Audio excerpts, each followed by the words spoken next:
Hello guys, welcome. Collective reading po tayo ngayon para sa no contact situation. Tingnan natin kung ano ang energy ng person mo ngayon, sa mga nakikibalita, kung anong ganap ng kanilang person. Ayan, start na tayo.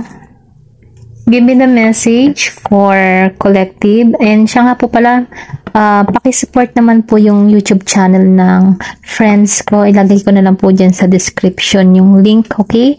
Para po yan sa mga kanyang YouTube channel ay para sa mga bata, okay? Yung mga nursery rhymes. Pero ganun pa man, thank you po. Thank you po sa lahat. Start na po ako. Give me the message for collective no contact situation. Anong lagay ng person mo ngayon? Give me the message. Anong lagay ng person mo ngayon? Meron ditong the magician reverse, okay? Anong lagay ng person mo ngayon? Meron ditong judgment reverse. Anong lagay ng person mo ngayon, okay? Meron ditong King of Wands, upright. Anong lagay ng person mo ngayon? Meron ditong Two of Pentacles, reverse. Then, meron ditong Nine of Wands, reverse, okay?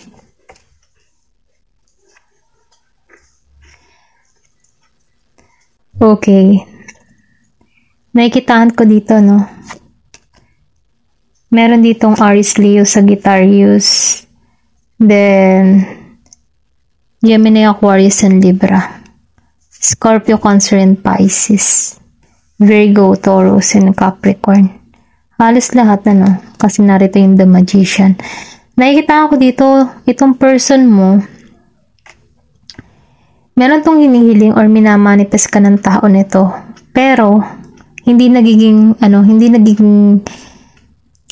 nasasakatuparan yung kanyang hinihiling para sa'yo, okay? Kasi meron ditong taong humihiling. Pwedeng energy mo to or pwedeng sa person mo. Pero, I think, yung iba dito, nakikibalita lang kung anong ganap sa kanilang person, Pero ganun pa man, yung tao mo, meron tong hinihiling pero hindi nagiging mapalad. Meron ditong judgment reverse. Meron dito na gusto ng hustisya pero hindi pa nasasakatuparan yung hustisya para sa person nila, okay? Ito lang yung nakikita ko. Meron ditong tao na nagigitong matatag or sabihin natin na yung person mo, yung tipo ng tao na seryoso. Siya yung tipo ng tao na charming, malakas yung kanyang loob. Stable to. Ito lang nafe-feel ko. Yung tipo na stable yung kalooban niya. Yung hindi to maisip. Okay, may pagka malakas yung ego. Pero ganun pa man si King of Wands, nakikitaan ko rito na siya yung tipo ng tao na marami na tong pagsubok na kinakaharap kasi nakatayo siya. Meron tong yung tipo bang meron siyang mga ari-arian, ganun. Yung merong farm, may lupain, mga ganun. Ito lang yung nafe-feel ko, meron tong mga lupain, meron tong kabuhayan. Kaya lang meron tong hinihiling na hindi nasasakatuparan para sa connection yung dalawa. Kasi may panghuhusga meron ditong humuhusga or sabihin natin na nagigitong logic sa sitwasyon or hinuhusgahan ka ng tao nito kung papasok ba muli siya sa buhay mo, okay? Ganun lang ito nakikita ko, Meron tao ditong nanghuhusga sa sitwasyon ninyong dalawa. May pagkasarado pa yung isipan nito sa connection na meron kayo. Pero ganun pa man, nakikita ko tong tao na to na hindi to balanse, okay? Meron tong kabuhayan na kung saan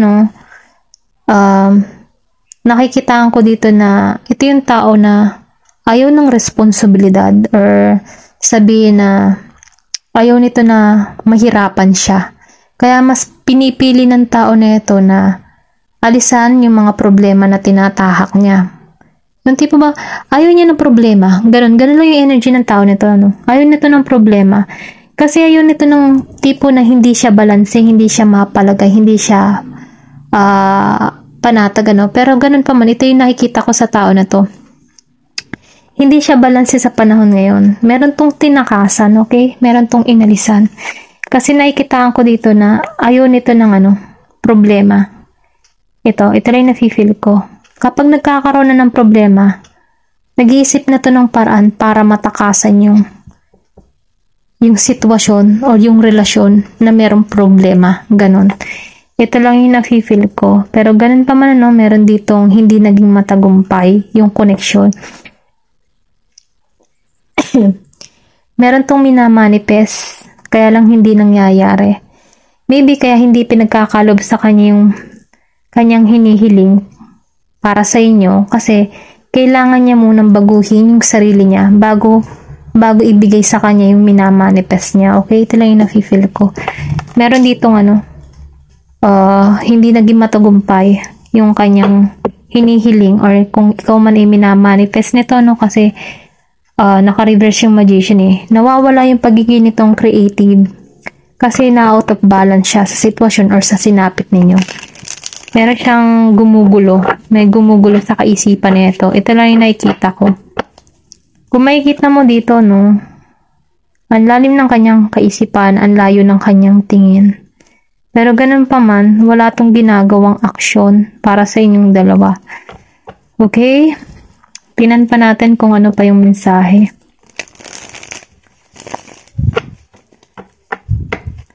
Give me the message.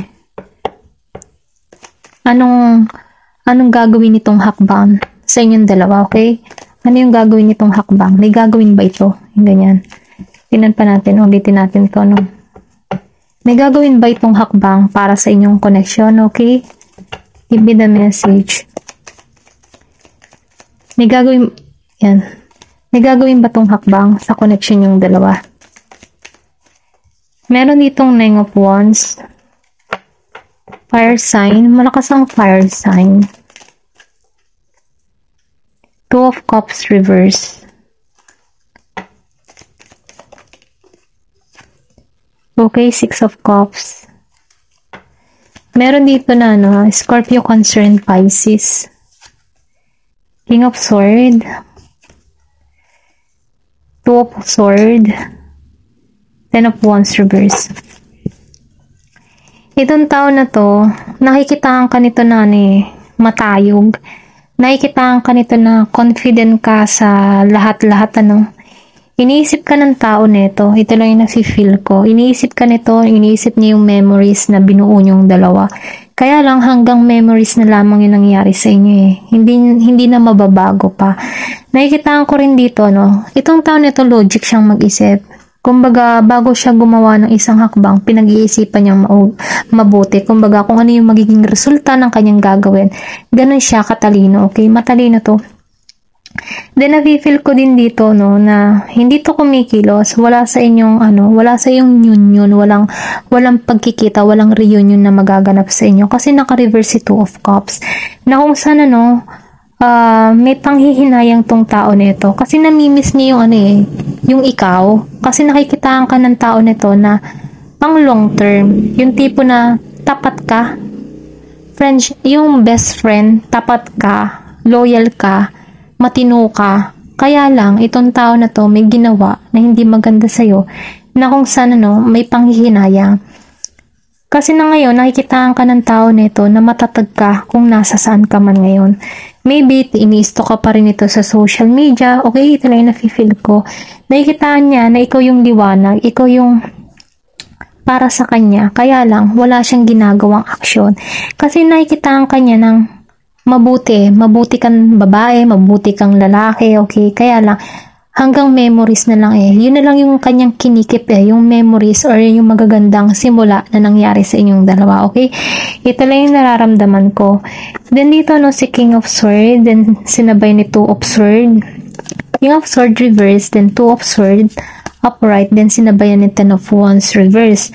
So, nakikita ko tong tao na to na nahihirapan to sa sitwasyon. Kumbaga, pumapasok sa isipan ng tao nito yung mga pangyayari, yung panghihinayang. Kumbaga nakakaramdam to ng guilt, walang balance sa sitwasyon. Kung makikita mo dito, no? Meron ditong parang balance. Yung drawing, no? Hindi siya balanse, okay? Confirmation dito, hindi siya balanse. Then, nafe-feel ko dito na nakatali siya sa problema. Yung tipong nagkakaroon siya ng sarado yung kaisipan niya, hindi nagiging malinaw para sa kanya. Wala kasing nag-a-advise sa tao na to. Maybe, wala ditong, hindi siya yung tipo ng tao na nagkukwento kung ano mga nangyayari sa kanya or kung ano yung problema na kinakaharap niya. Hindi niya kinikwento, hindi niya sinishare sa mga kaibigan niya. Pwedeng sabihin na yung relasyon na nangyari sa inyo ay lihim, na kayo lang dalawang nakakaalam. Yung tipo na hindi ka nakilala ng kanyang pamilya, yung ganun ba? Ito na yung nafe-feel ko. Pero ganun pa man, itong tao na ito, nahihirapan siya sa sitwasyon, okay? Kumbaga nakakulong siya sa nakaraan kasi may panghihinayang, kasi isa ka sa, sabihin natin na trophy, no? Na kung saan napalampas niya, nagsisisi siya. Ngayon, itong tao nito, meron itong nagawa sa'yo na sobrang masakit, na kung saan nakitaan niya na ikaw ng pagbabago. Hindi ka niya na-control sa sitwasyon, mahirap ka ng kontrolin kasi nagkising ka na eh. Then, nafe-feel ko din tong tao na to, sarado yung kanyang kaisipan, wala siyang lakas ng loob upang tumahak para sa'yo. Ito lang yung nakikita ko, hindi siya makaalis. Okay, hindi siya makaalis sa sitwasyon, hindi niya ikaw mapuntahan, hindi kanya magawa ng paraan para maging maayos kayo. Okay, kasi lumabas itong si Two of Cups reverse, hindi siya makapunta, wala siyang lakas para alisan yung nararamdaman niya. Wala siyang tapang, wala siyang lakas ng loob, or wala siyang mukhang maiharap sa'yo. Okay, yun sa madaling salita. Wala siyang mukhang mahiharap sa'yo. Kasi, alam niya sa sarili niya na nagkamali siya, nagkakaroon na to ng kaliwanagan. Pero ganun pa man, maganda naman yung katayuan ng buhay nito sa pamumuhay niya. Meron ito, okay? Ito lang yung nafe-feel ko. Meron itong tao nito na, sabihin natin na meron tong kalupaan, meron tong ipon, meron to, basta salitang meron ito. Ito lang nakikita ko. Kaya lang, meron siya ng mga bagay or mga pangangailangan niya. Pero yung puso niya, yung kanyang, wala siyang partner or wala siyang, kumbaga yung puso niya, nahihirapan, okay? Kahit nakukuha niya na yung mga bagay-bagay na pangangailangan niya, pero malungkot itong tao na to. Okay? Ito lang yung nakikil ko. Malungkot siya. Tingnan pa natin kung ano pa yung mensahe, no? Kung ano pa yung advice para sa'yo. Give me more information. Ano pa yung advice? Ano pa yung karagdagang informasyon sa tao na to? Give me more information. Meron ditong service. Okay, nakikita ka ng tao nito na mabuting babae, mabuting lalaki. Yung tipo na hindi mo siya pababayaan kapag nagkasakit siya, or pwede ring sabihin na may time na nagkasakit siya na inalagaan mo siya, at yun yung hindi niya makita sa iba. Yung concern mo bilang isang parang ina, nasisense mo, yung feeling home siya kapag kasama ka. Okay? Kasi nakikita ka nito ng mabuti. Yung mabuti ka. Maalalahanin, maalaga. Okay? Ito lang yung nafe-feel ko. Then, meron ditong soulmate. Nakikita ka din ng tao nito na ikaw yung soulmate niya. Ikaw yung soulmate niya, pero wala siyang ginagawang action or naramdaman ng tao na ito na ikaw yung soulmate niya. Kaya lang, may pagsisisi siya dito kasi nagkamali siya sa'yo. Okay? Give me more information. Meron ditong completion. Itong tao na ito, nung nahihirapan siya, para siyang yung tipong namatayan siya, or pwede rin sabihin na nahihirapan yung kanyang puso, no, sa kanyang nararamdaman. Pero ganun pa man, nakikita ko rito, or pwede rin sabihin na itong tao na ito na meron tong mahal sa buhay na nawala, or mahal sa buhay na nag-a-advise para sa kanya na nawala sa buhay niya, na nahihirapan siya sa sitwasyon. Okay, hindi niya alam kung paano siya tutungo kasi meron ditong service. Pwede rin yun. Then, nafe-feel ko dito na itong tao na to, nagdurusa. Nahihirapan siya sa sitwasyon niya. umiiyak. Okay? Ganun pa man, nakikita ko din dito na meron ditong tagumpay na naghihintay. Kung pagtutuunan niya ng pansin, kung meron ditong magbibigay ng magandang payo, mauunawaan niya eh. Okay? Ito lang yung nafe-feel ko. Kulang lang to sa, sa advice. Kulang lang siya sa guidance kung paano siya mapapabuti or kung paano yung mga desisyon na kanyang gagawin sa kanyang problema tinatahak.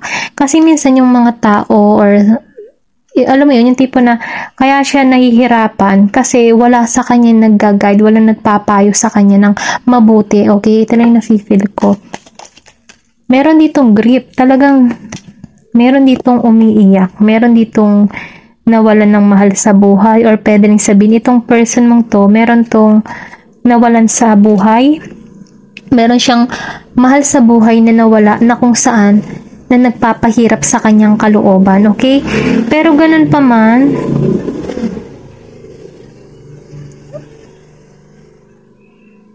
ayan, pinalampas ko lang yung tricycle. Pero ganun pa man, itong tao na ito, meron ditong guidance okay? Pinaiisip sa tao na ito na tanggalan yung ganitong pakiramdam, okay? Ito lang yung nafe-feel ko kasi meron ditong kalapati. Kumbaga nakikita ko rin tang tao na to, hindi siya sobrang masama. Ito lang yung nafe-feel ko. Maybe sa connection nyo, may pangyayari dito na kulang lang to sa guidance, kulang lang to sa payo. Hindi niya alam yung kanyang gagawin, or lumaki siya na hindi pinapayuhan, hindi siya na alam mo yun, nag-guide ng magulang, or pwede rin sabing ulila siya na lumaki. Kaya hindi niya alam kung paano balansehin yung kanyang sarili. Kaya itong taong ito, dumarating sa point na kapag may problema, tumatakas na lang, ganun. Kulang to sa guidance, kulang to sa pangunawa, okay? Tingnan pa natin, give me more information. Meron ditong recovery, okay? Sinasabi dito, makaka-recover tong tao na ito. Maybe in the past, meron tong experience na hindi maganda na kung saan nadadala-dala niya sa panahon ngayon. Ito lang yung nakikita ko. Pero ganun pa man, siya din yung susi para magkaroon siya ng kaliwanagan. Siya rin yung susi, para maging maayos ang connection nyo. Siya rin yung susi para sa inyong dalawa, okay? Kasi nakikita ko dito na maybe mahal mo pa tong tao na to. Ito lang yung nafe-feel ko. Kaya inaalam mo pa rin ang nangyayari sa tao na ito. Pero ganun pa man, nakikita ko na sarado pa to. Okay? Ito lang yung nakikita ko. Pero ganun pa man, nakikita ko dito, makaka-recover to. Sarado pa lang kaisipan niya sa panahon ngayon. Pero kapag meron ditong tao na nag-guide sa kanya or nagbigay ng liwanag para sa kanya, makakaalis ito sa ganitong pakiramdam, sa grief. Meron tong childhood issue na kung saan nadadala niya sa panahon ngayon kung bakit siya nagiging ganun ng attitude. Ito na yung nararamdaman ko, pero ganun pa man, tingnan pa natin kung ano pa yung mensahe para sa'yo. Ano pa yung maipapayo. May papayo sa'yo. Give me more information. Ano yung advice para sa'yo? Meron ditong Casa Circle. Hindi po halos lahat makaka-resonate, Kayo nakakilala nyo. Ayan, notala naman ako. Kayo nakakilala sa person nyo, kung energy niya to, okay? Meron ditong Casa Circle. Tinuturuan ka dito na magkaroon ka ng healthy boundaries para sa iyong sarili, okay? Ito na yung nafe-feel ko. Then, nakikita ko dito, once na kasi naglalagay ka ng healthy boundaries para sa iyong sarili, ito na yung paglago mo kasi hindi mo hinahayaan yung mga tao na saktan kang muli. So ngayon, alam mo na kung paano i-boundary yung mga tao, kung hanggang saan na lang yung mga gagawin nila, or kung paano ka itinitik advantage. May boundaries ka na kaya hindi ka na matitik advantage ng iba. Okay, ito lang yung nakikita ko. Kumbaga, napag-aralan mo na, natutunan mo na, natututo ka na dito maglagay ng limit. Kung hanggang saan, okay? Ito lang yung nafe-feel ko. Kasi nagkakaroon ka na dito ng paglago, pangunawa, lumalawak na yung iyong karunungan. Yan. Meron ditong familiar. So, yung sinabi ko kanina dito, nag-set ka ng boundaries kasi familiar ka na. Marunong ka ng kumilatis ng tao kung sino yung pagkakatiwalaan mo. Kasi familiar ka na sa mga ugali na nakakaharap mo, okay? Na natuto ka natuto ka sa mga experience mo at nakikinig ka na. Sa mga payo ng kaibigan mo, sa payo ng magulang mo, meron ditong nakikinig na. Okay? Give me more information, or pwede rin sabihin, sinasabihan ka dito na makinig ka dahil marami kang matututunan. Okay? Then dito no sa Kali, sinasabi dito no, wag kang matakot na humakbang, or wag kang matakot sa panibago, no? Kasi meron ditong magandang mangyayari. Kumbaga, no, magtiwala ka lang sa process. Huwag kang matakot sumugal muli, or huwag kang matakot magmahal muli, no? Ito lang yung nakikita ko. Give me more information. Meron ditong full moon. Meron ditong mag-aani ka ng tagumpay. Meron ditong nakafocus sa trabaho na kung saan umaani ng tagumpay, nakakamit niya na yung kanyang mga pag pinaghirapan sa trabaho man, ito lang na-feel ko kasi ang full moon dito, harvest the fruit of your hard work. Ayan, kumbaga na-feel ko dito na inaani mo na yung mga pinaghirapan mo. Ito lang yung mensahe para sa'yo, okay? Hanggang dito na lamang po, no? Thank you for watching, and love and peace. Thank you for watching Glow and Peace.